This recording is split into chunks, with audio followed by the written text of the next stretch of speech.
I stand alone in the bridal room at a pretty vineyard, looking at myself in a big mirror. My wedding dress fits just right, every stitch and shiny bead in the perfect spot.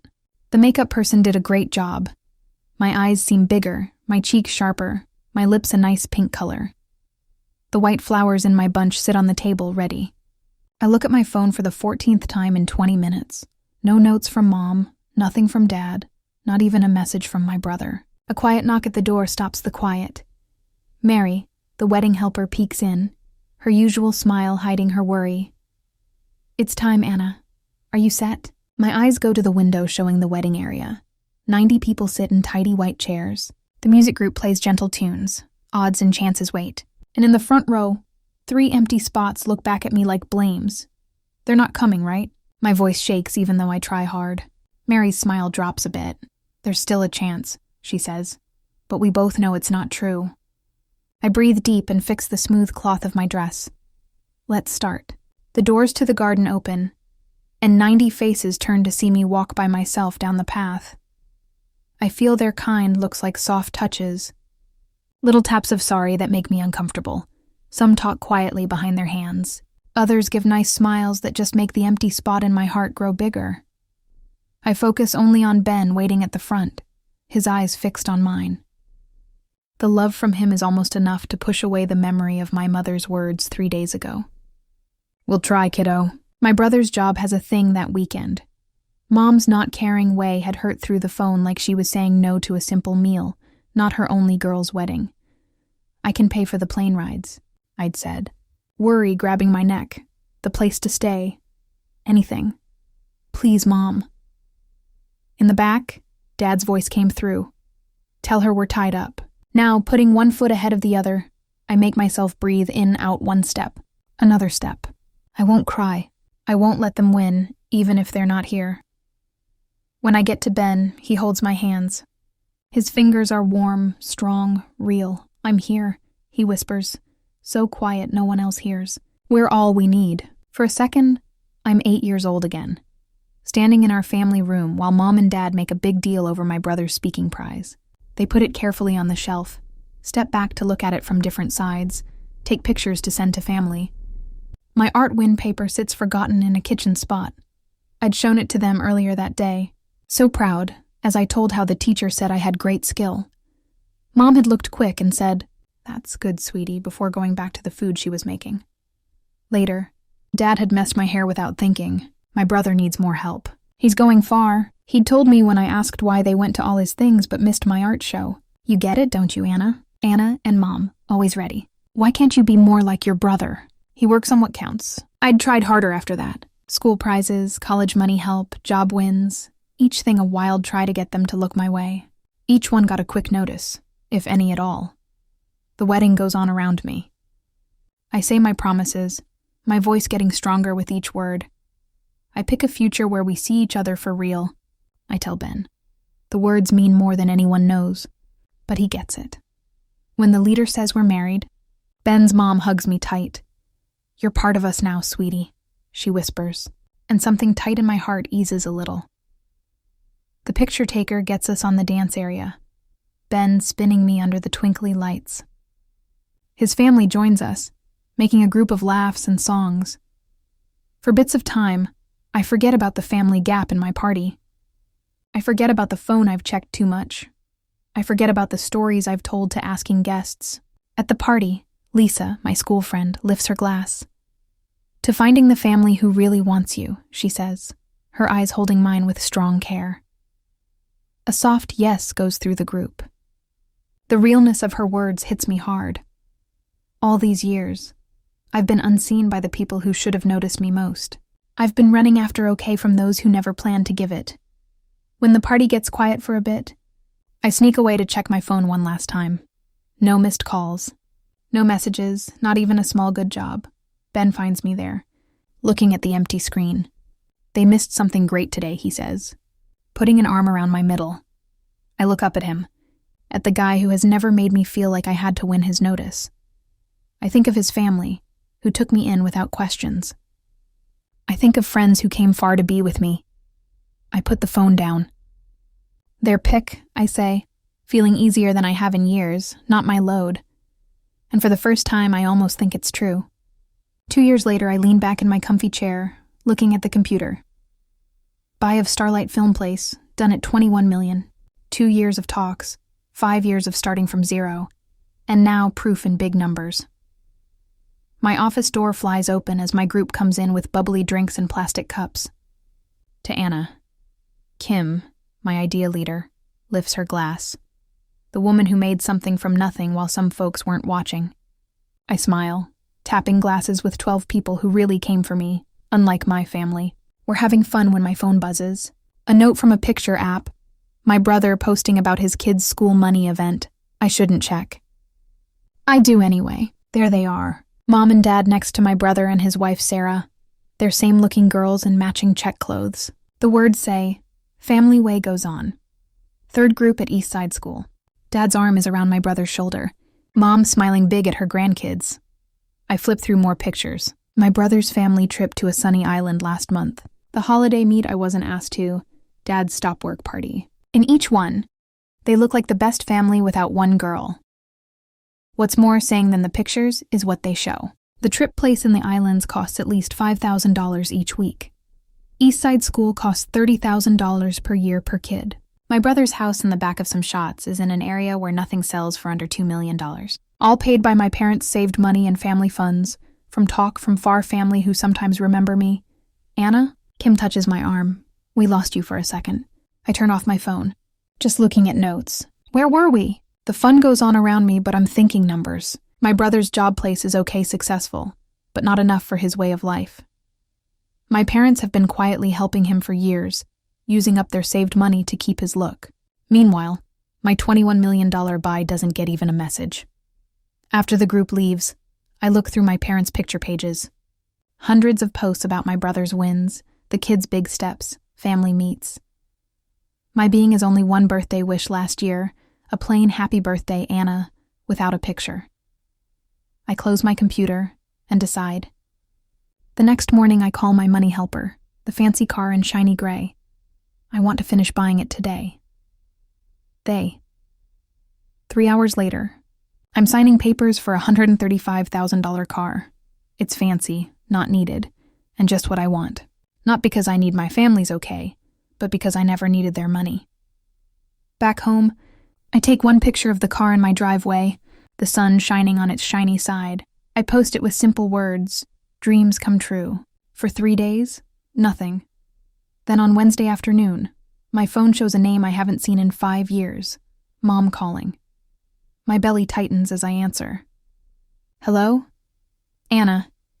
Mom's voice has that bossy hurry she uses for family problems. We need to talk. Family talk tomorrow. Family talk? I say again, hearing the not believe in my voice. After 5 years of quiet, you're calling about a family talk? This is big. She stops and I hear Dad's voice in the back.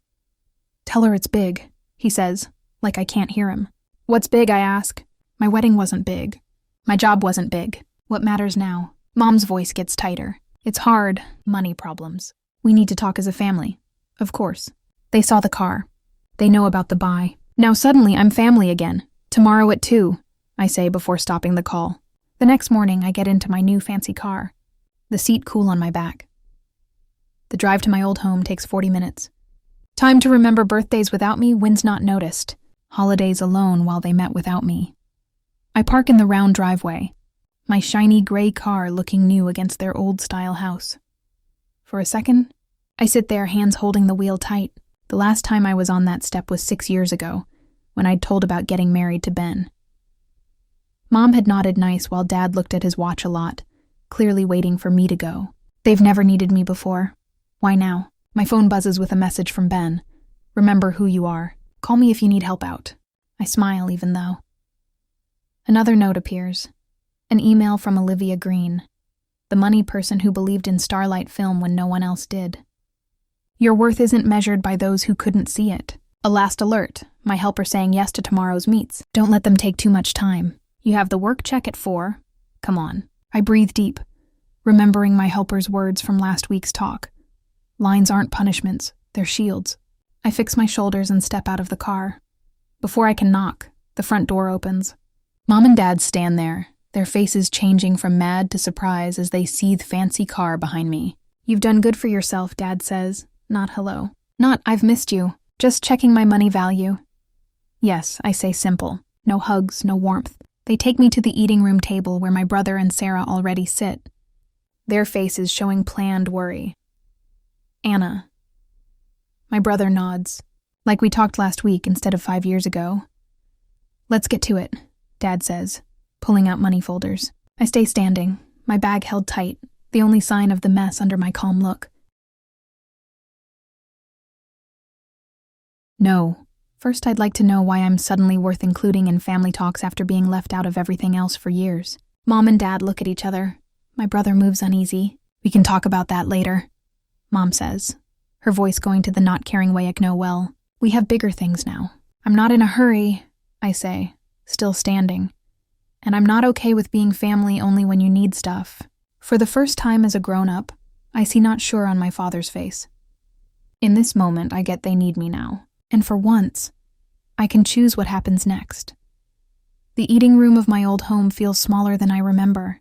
George sits at the end of the table, hands together like he's leading a work meet instead of a family mess. Helen sits next to him, her sitting straight even with worry marks on her face.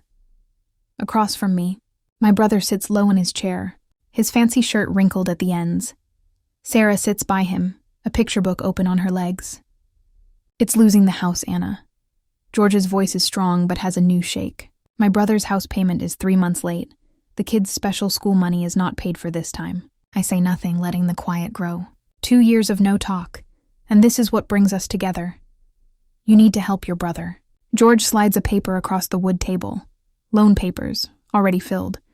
The thinking I should steals my breath. "Think about your niece and nephew."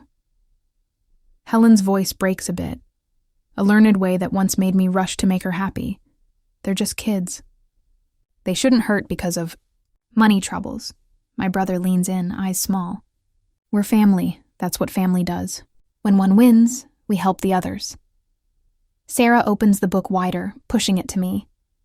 "They ask about Aunt Anna all the time." She points to pictures of kids I hardly know, their faces happy at a birthday party I wasn't asked to. "Lily wants to know why you never come."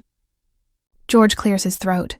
"We've done all we could. Our saved money is—" He stops, looking at Helen. "We've been helping them as best we can." The meaning hangs in the air. My win means I owe them. My being alone is mean in front of family need. I close the picture book and slide it back. "Where were you at my wedding?" The question comes out calm. My brother blinks. "What? My wedding? 2 years ago." "Where were you?" Helen's hand goes to her neck. "We were busy. My brother had that job thing." "It wasn't easy," George adds, like talking about a missed meal meet. I nod slow, feeling something hard inside me. "And yet here you are now, because you saw the fancy car on the picture app. You only called me because you saw the car." My brother's face gets red. That's not right, isn't it? I sit taller, feeling the strength of my money freedom in my back.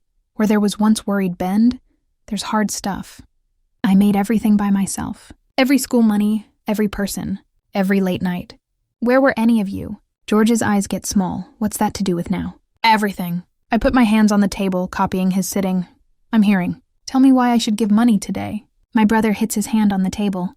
"You always had to show off. Always proving how smart you were, how arty, how different. Some of us were just trying to live normal." George's hand goes on my brother's shoulder. "Your brother had more chance. We had to help that. You were always so on your own. We're still your parents." Helen whispers, tears coming in her eyes. "Even with everything, you were parents in name only." My voice stays steady, surprising me. "You missed my high school end. You missed my college money event. You missed the start of my work. You missed my wedding." I tap the table with each missed thing. "You missed my life, and now you want to share what that life made." "Anna." George starts. "You didn't make this win." I go on. "You don't get to share it." My phone shakes in my pocket. I look down to see Ben's message. "You okay?" Meet going long. Seeing his name brings back Olivia Green's words when she put money in my start. "You don't need okay from anyone who can't see your shine." I think of my group at Starlight Film. Their faces happy as we cheered the bye. People who chose to see me, to help me, to believe in what I could make. In my bag is the paper for the help fund, signed by the group last Tuesday, people who trust me with goal. Not just money. George slides the loan papers closer to me. We're only asking for what's fair. Family helps family. The payback rate is good, Helen adds, like giving a help.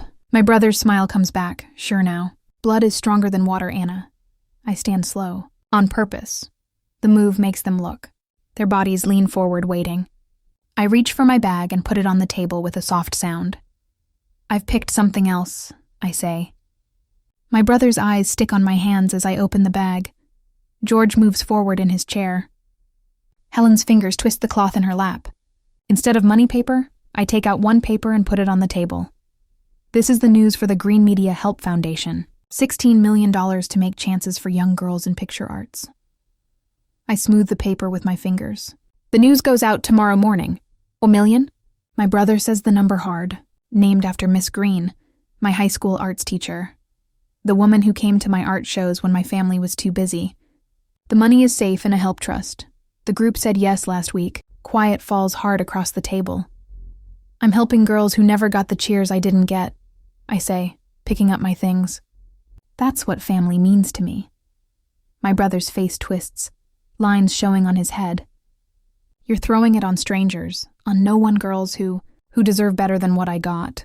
I close my bag, girls who need someone to put in them. My parents sit shocked, looking at the paper that means millions they'll never get. I pick up my phone, turning the screen to them. A recording thing shows a timer going 36:14 and counting. I've also saved every tricky message from today. I say quiet. Every scare, every ask, every make feel bad, just in case anyone tries smart with law claims against the foundation. I walk to the door, my steps loud in the quiet. Behind me, I hear my brother's chair move back hard. You can't just go. His voice breaks. We need that money. I stop at the door, not turning. No, brother. What you needed was to show up. At my school end, at my work start, at my wedding. I put my hand on the knob, but that chance is gone. The door closes behind me with a soft sound that feels like being free. The fancy car hums under me as I drive away from my old home, my hands no longer tight on the wheel. The farther I go, the calmer my hands get.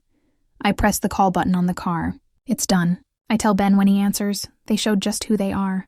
How bad was it? His voice fills the car, worry in each word. Just what we thought. I breathe deep, feeling easier than in hours. My brother went wild when I showed him the foundation papers. Dad tried to fix it, but Mom just kept crying about family duty. Are you okay? A good question. I look at myself in the back mirror, surprised to see no tears, no red face, only a clear woman looking back. I'm better than okay. For the first time I saw them clear, without wishing for different. I'm proud of you, Ben says. Remember, Foundation Group meet at 9 tomorrow morning? Everything's set for the news say. The time was on purpose. Set the foundation by law, before any family fight. Plan the say before they could try again. No feel please, just law things they couldn't break. The Green Media Help would be my mark, not a family mess. I'll be set, I promise, before ending the call. The first message comes at 11:47 p.m. By midnight, my phone buzzes a lot with family problem texts. I turn it quiet and put it face down on my table. The house is still except for Ben's even breathing next to me. I don't need to read their messages to know what's in them. Morning brings 6 voice notes from my mother. The change clear in her way from sad asks about family together to sharp blames of turning away, ending in scares about what people will think of a girl leaving her family when they need help. You've handled worse, I tell myself as I put on eye makeup, the morning steps keeping me steady. My blue suit, the one I wore when signing the buy papers, hangs ready on the closet door. Ben gives me coffee in my best cup. My brother has been calling work friends, he says, looking through his phone. And your dad tried calling my uncle. As expected, I take a drink, the coffee sharp but strong. They're going faster than I thought, but not smarter. The Foundation Group meet goes well. 12 smart women from Pictures and Money, all checked by me, all ready to help young girl artists. The news say is said yes by all. Start details done. The first help getter will be picked in 6 months. I'm checking the event place plan when Jenny from front calls. Miss Rivers, your family is here. They're making a big fuss. Through the glass walls of my office, I can see guards moving to the front area. I fix papers that don't need it. Have guards take them out, please. Calm and work-like. I watch through the windows as my mother's voice gets loud over the office sounds. My girl is leaving her family. Her hands move wild, her pearl ear things swinging. My brother stands by her, arms crossed, face red with the color I used to get when he was told no as a kid. My group watches me for hints. I stand, fix my skirt, and walk to my office door. It's being taken care of, I tell them with a calm. I've worked on for this. Let's keep working. Guards take my family to the up-down box. My brother's voice comes back. This isn't done. We have family duties you can't skip.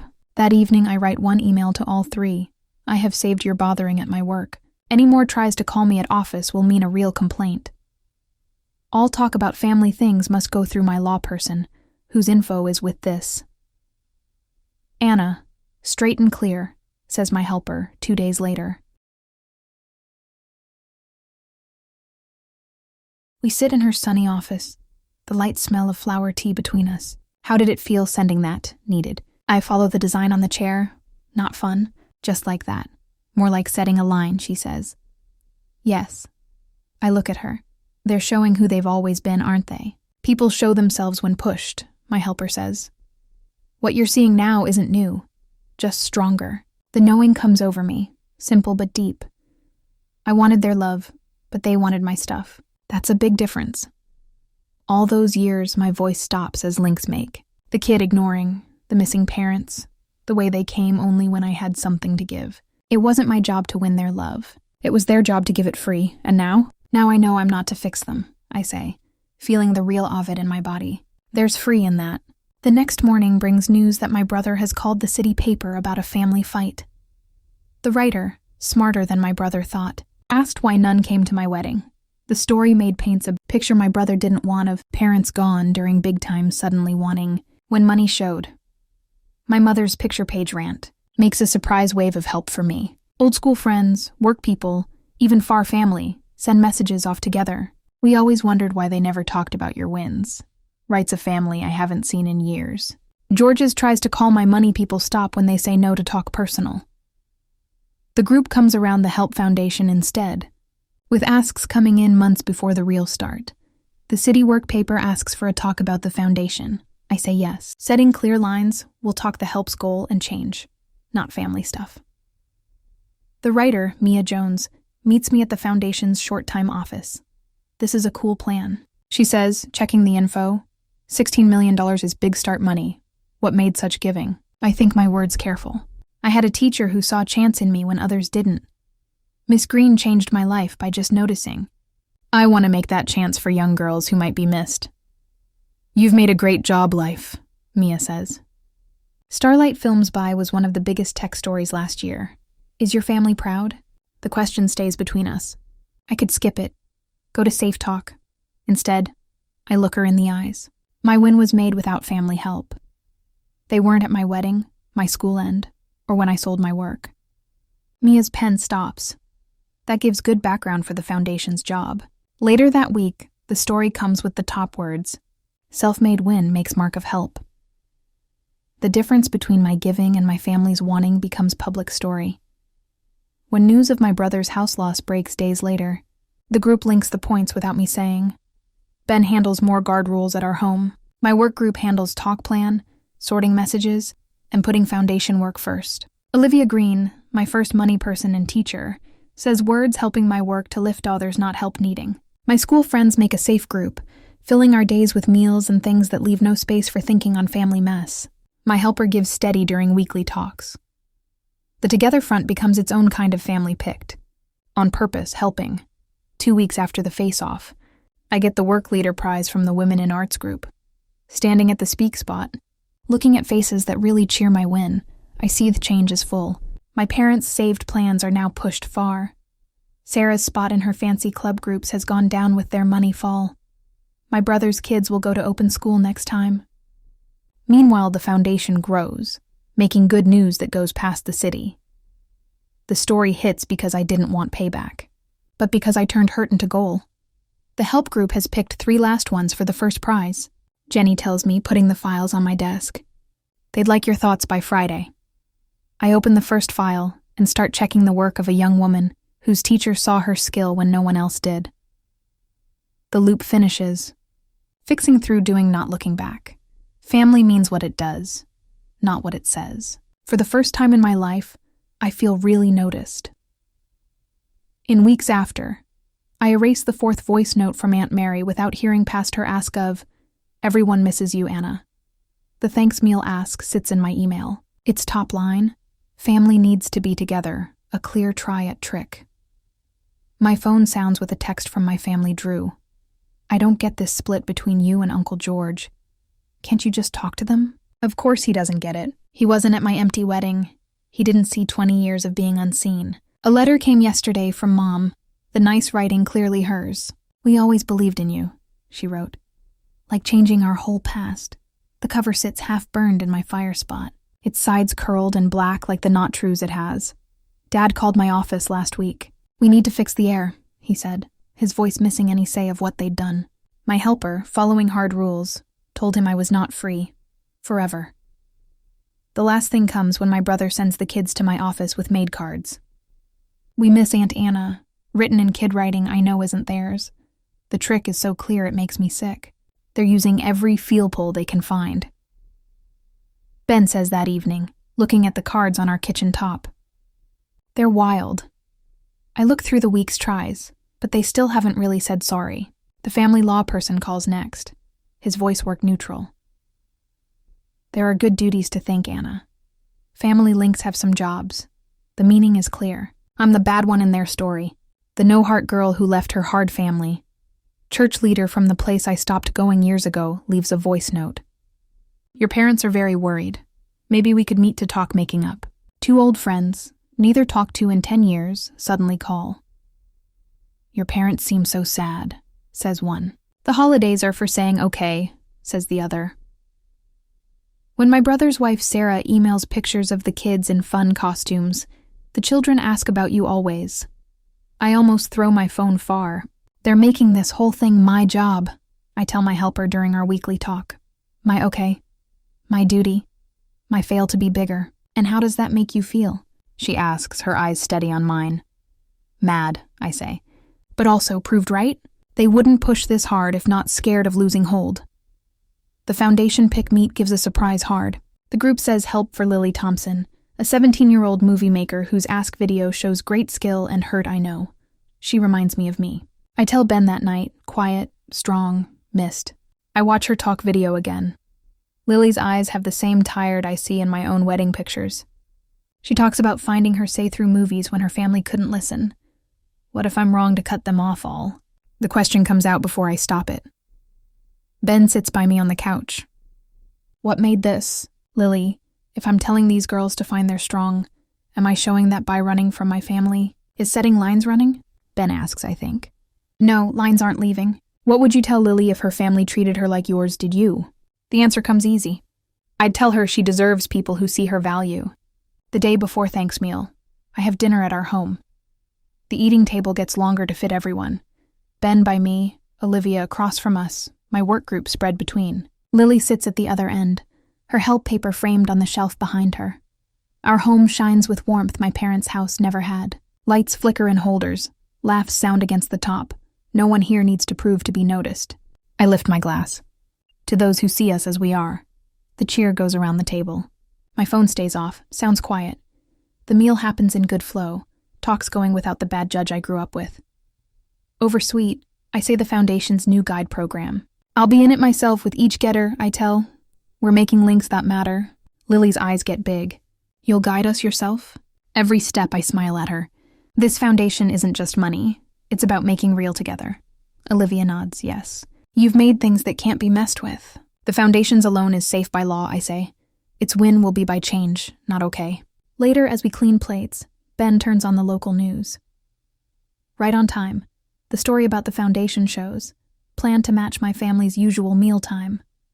On screen, I speak with Sure I've Earned. We make family through doing, not duty. The report goes to Money Check, showing the foundation's clear way with bad examples, including a not hidden point to my brother's work, fails. Lily watches, stuck. They're really matching your brother's place to the foundation. Facts talk alone. I stack sweet plates with steady hands. The group has proved what my family said no to see. The next morning, my parents ask a meet at a drink shop in town. I come in the fancy car, the car that started their sudden want after years of quiet. Dad looks older than I remember. Lou's carved into lines around his mouth. We should have been there, he says, looking at his not-touched drink. At the wedding? I ask, though I know that's not all. Everywhere his voice breaks, all those years. Mom's eyes shine with tears. How can we fix this? The question stays. 3 months ago, I might have jumped at this, wild for any notice. Now, I feel only calm clear. Some things can't be fixed, I tell them. Only taken, Mom moves back. I'm not closing the door forever, I go on. But I need real say. Not easy. I'll think limited talk after you both start help talks. That's not needed. Dad starts, the old not caring coming up. It's must. I drink my tea, the warmth going through my chest like sure. They look at each other. The quiet talk of people who never thought results for their picks. My brother's money fall has taken away their thoughts of his better. My win is beyond their grab. The foundation grows without their okay. When they go, no yes made, no give said. I watch them walk to their car, a plain one now, the fancy cars long gone.